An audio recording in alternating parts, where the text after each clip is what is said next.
कुठे रे? त्यामुळे गावाची जे पहिलं असं वाटत होतं गावाला की होणार की नाही होणार, पण आता हे प्रत्यक्षात उतरले. त्यामुळे तुमचं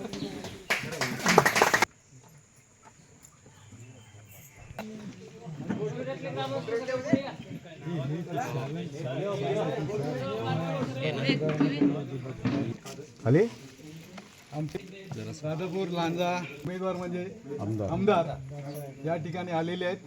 त्यांचा परिचय म्हणजे काय माहिती आहे का, की आमच्या गावामध्ये जो हा रस्ता होतो आहे त्यांची मुलगी अपूर्वा मॅडम गेल्या वर्षी आमच्यासोबत एक मिटिंग झाली, माझ्याच घरी मिटिंग झाली, आणि त्यांनी आम्हाला जो शब्द दिला तो आज प्रत्यक्षात उतरवलेला आहे. आणि यामागे आमदार आणि त्यांच्या कन्येचा खूप मोठा सिंहाचा वाटा आहे.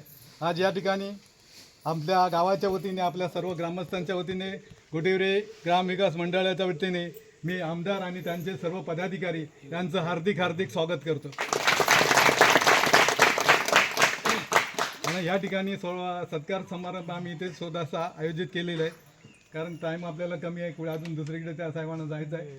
आता सत्कार समारंभ करून घेऊ. हां, मी माननीय आमदार किरण उर्फ भैया सामंत यांचा सत्कार आमचे शाळा आणि श्रीफळ पुष्पगुच्छ देऊन आमचे खोत अरुण खोत यांना विनंती करतो की त्यांनी आमदार साहेबांचा सत्कार करा.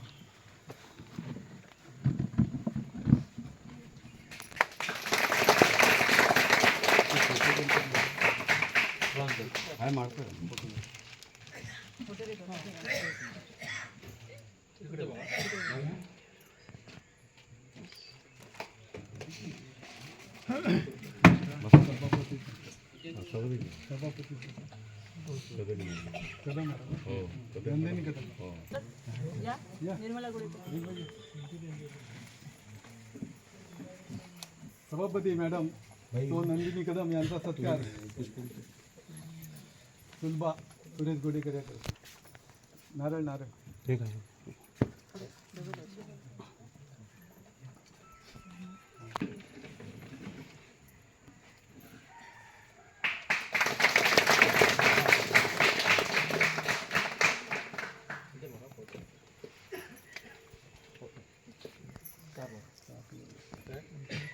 जिल्हा परिषद सदस्य श्रीमती सोनाली तुकरूज यांचा सत्कार.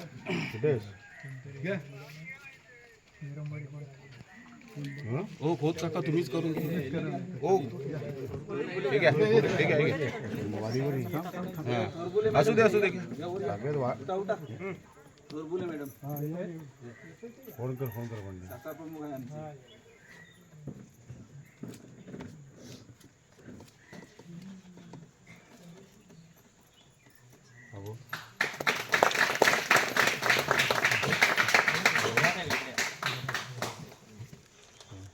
पंचायत समिती सदस्य पंढरीनाथ मयेकर यांचा सत्कार.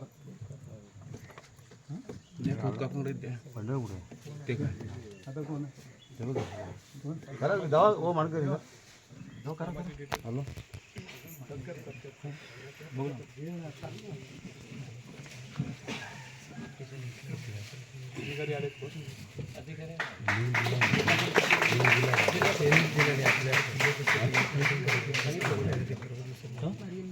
सरपंच हो गोसाई काका सरपंच मॅडम आहेत. तसेच सरपंच सागवे गोटिवरे ग्रामपंचायत सरपंच श्रीमती मरिया बी बोरकर यांचा सत्कार.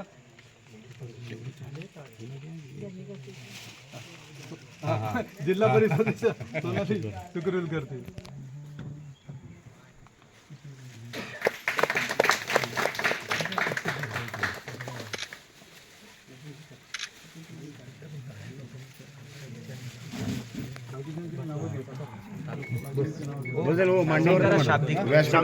व्यासपीठावर सर्व मान्यवर आणि इथे उपस्थित शिवसेना संघटनेचे सर्व पदाधिकारी, शाखा प्रमुख हे जे उपस्थित आहेत त्यांचंही आम्ही हार्दिक स्वागत करतो.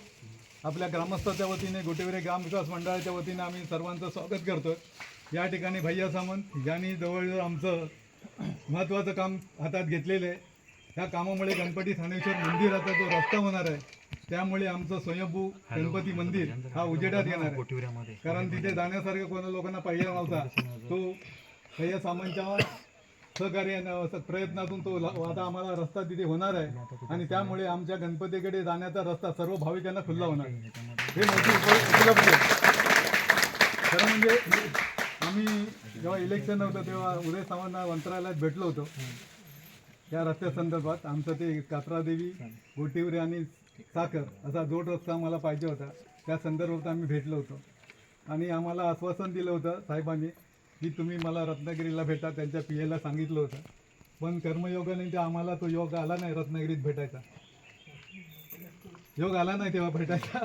थोडे काही नोकरी धंद्यामुळे काय कोणाला रजा नाही येणे, त्याच्यामुळे ते काय जमलं नाही आणि नंतर मग इलेक्शन डिक्लेअर झाले ना, त्याच्यामुळे ते मग राहून गेलं. पण आम्ही अपूर्वा मॅडम आली होती ना, तेव्हा त्यांना आम्ही सांगितलं होतं की आम्ही हे असं असं उदय सामंत साहेबांकडे आम्ही गेलो होतो आणि ते सर्व कागदपत्र, आणि ती आम्हाला बोलली आम्हाला माहिती आहे, कारण साहेबांनी दाखवलं होतं ना कुठे कुठे काय काय ते होतं ना, रस्ता कुठे कुठे काय काय चाललं आहे ते.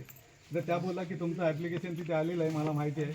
खरं म्हणजे अपूर्वा मॅडमनी जे काही आम्हाला तेव्हाच संकेत दिले होते आणि खरं म्हणजे ते आम्ही खूप जुने आहोत, त्यांच्या थ्रू आणि साहेबांथ्रू हे काम झालेलं आहे.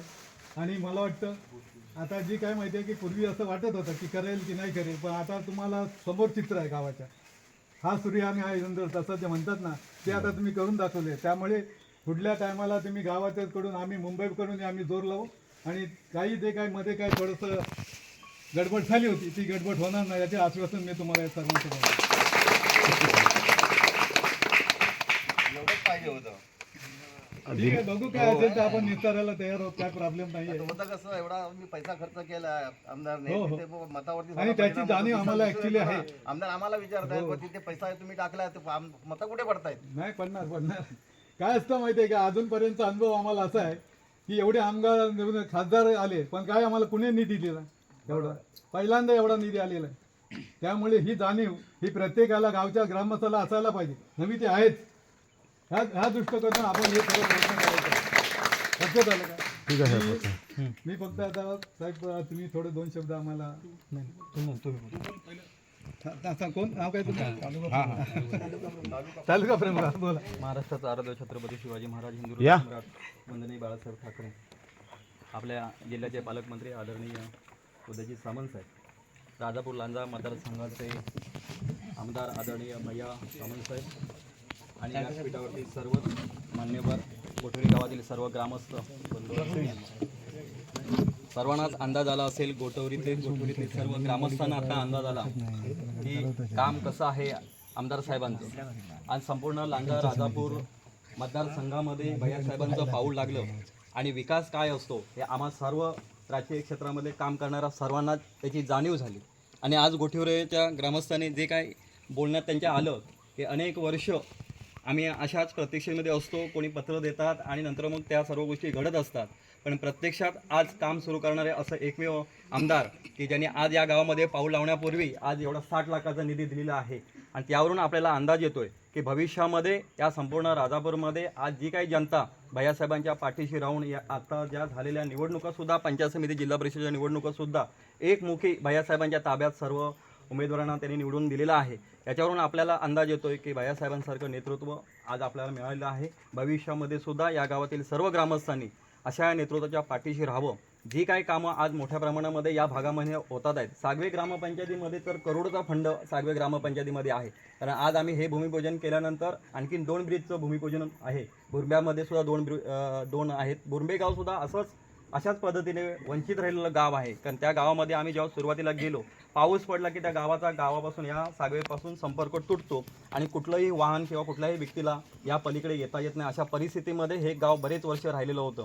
तिथे सुद्धा भैयासाहेबांनी 90 लाख रुपये देऊन 2 ब्रिज तिथे मंजूर केलेले आहे. त्याचं सुद्धा भूमिपूजन आजच आहे. आपल्या सर्वांना विनंती आहे, जसं आज आपण सर्वजण भैयासाहेबांच्या पाठीशी राहिलात असंच भविष्यामध्ये राहावं अशी विनंती करतो आणि आपल्या गावाचा विकास करून घ्यावा असं मी आज आपल्याला सांगू इच्छितो.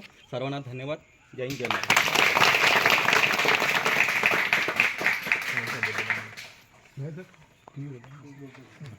आता लोकप्रिय आपले आमदार कार्यसम्राट आमदार आपण ह्याच्या पुढे बोलणारच आहोत, तो भाग नाही आहे. तर ते आपल्याला मार्गदर्शन करतील आणि 2 शब्द आपल्याला मार्गदर्शन करतील, आपलं मनोगत व्यक्त करतील. श्री आमदार सर. जिल्हा परिषदचे गटनेते विलास चाळके साहेब, तसंच तालुक्याच्या सभापती नंदिनी कदम,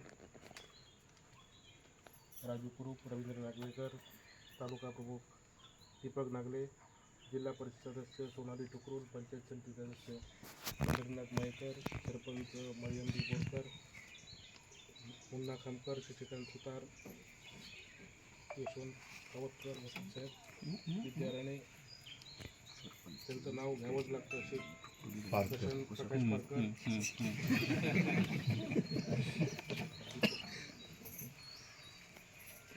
प्रकाश कोळेकर, उमेश पारकर, इतर सर्व मान्यवर, तसेच गावातील सर्व ग्रामस्थ, पदाधिकारी, महिला वर्ग. आज हे 60 लाख रुपये साखोगार कार्यक्रमातून आपण मंजूर केले आणि या रस्त्याचा आज या ठिकाणी साखवाचा या ठिकाणी शुभारंभ होतो. आज मी या निमित्तानं आपल्या सगळ्यांना शुभेच्छा देतो. तसंच विकास कामं करणं ही लोकप्रतिनिधी म्हणून आमची जबाबदारी आणि ती आपण करणारच आहोत. परंतु आता गाडीतनं येताना सुद्धा आम्ही चर्चा केली की जर राजापूर तालुक्याचा विकास व्हायला पाहिजे असेल तर या ठिकाणी जे प्रकल्प येतील हे पर्यावरणपूरक असतील आणि पर्यावरणाला हानी न करणारे असतील अशा प्रकल्पांचं आपण इथल्या सर्व ग्रामस्थांनी स्वागत केलं पाहिजे. ही परंतु दुर्दैवानं काही 2-4 मंडळी आपला लोकांची दिशाभूल करून हा आपला विकास जो आहे हा अडवण्याचा प्रयत्न करत आहेत. ह्या भूलथापांना आपण बळी पडता कामा नये. आज एकनाथ शिंदे साहेबांच्या माध्यमातून असेल, देवेंद्र फडणवीस साहेबांच्या माध्यमातून असेल किंवा पालकमंत्र्यांच्या माध्यमातून असेल, आपण विविध विकास काम करतो. आरोग्याच्या बाबतीमध्ये आहेत, पाण्याच्या बाबतीमध्ये आहेत, शिक्षणाच्या बाबतीमध्ये, सर्व क्षेत्रामध्ये आपली कामं चालू आहेत. परंतु आज आपल्याकडचा युवक हा बेकार आहे आणि हा बेकार झालेला युवक पुण्या मुंबईसारख्या ठिकाणी जातो. भविष्यामध्ये हा जाऊ नये ह्याच्याकरता आपली सर्वांची गरज आम्हा लोकप्रतिनिधींना आहे. सोनाली टुकरूलने या रिफायनरीच्या विरोधात मोठं आंदोलन उभारलं होतं आणि ते हा प्रकल्प घालवण्यामध्ये तिचा मोठा वाटा होता. मला इवन पंढरी मयेकरसुद्धा आहेत सामील होते, बरीच लोक त्याच्यामध्ये सामील होती. भविष्यामध्ये विद्या राणेने देखील आपल्याला मध्यंतरी निवेदन दिलं की या ठिकाणी पर्यावरणपूरक उद्योग येथे आले पाहिजेत म्हणून. आज मी तुम्हाला या निमित्ताने एक शब्द देतो, येत्या काही दिवसामध्ये या भागामध्ये पर्यावरणपूरक उद्योग येऊन युवकांच्या हाताला रोजगार उपलब्ध होईल आणि जी आपली कामं असतील ही कामं आम्ही लोकप्रतिनिधी म्हणून सर्वजण करू. आज तालुक्यात महिलांचं साम्राज्य जास्त आहे, बऱ्याच ठिकाणी महिला प्रतिनिधी झालेले आहेत. आज नंदिनी कदम ह्या सभापती म्हणून विराजमान झाले, तसंच सोनाली टुकरूल या भागातल्या जिल्हा परिषद सदस्य आहेत. पालकमंत्र्यांच्या माध्यमातून परवा सोमवारी या ठिकाणची जिल्हा परिषदची निवड होणार आहे अध्यक्षाची. त्यामुळे ह्या भागाला देखील भविष्यात प्रतिनिधित्व मिळेल. आपण जो उमेदवार इथून निवडून दिला त्याची या निमित्ताने तुम्हाला मी खात्री देतो. सगळ्यांना शुभेच्छा देतो.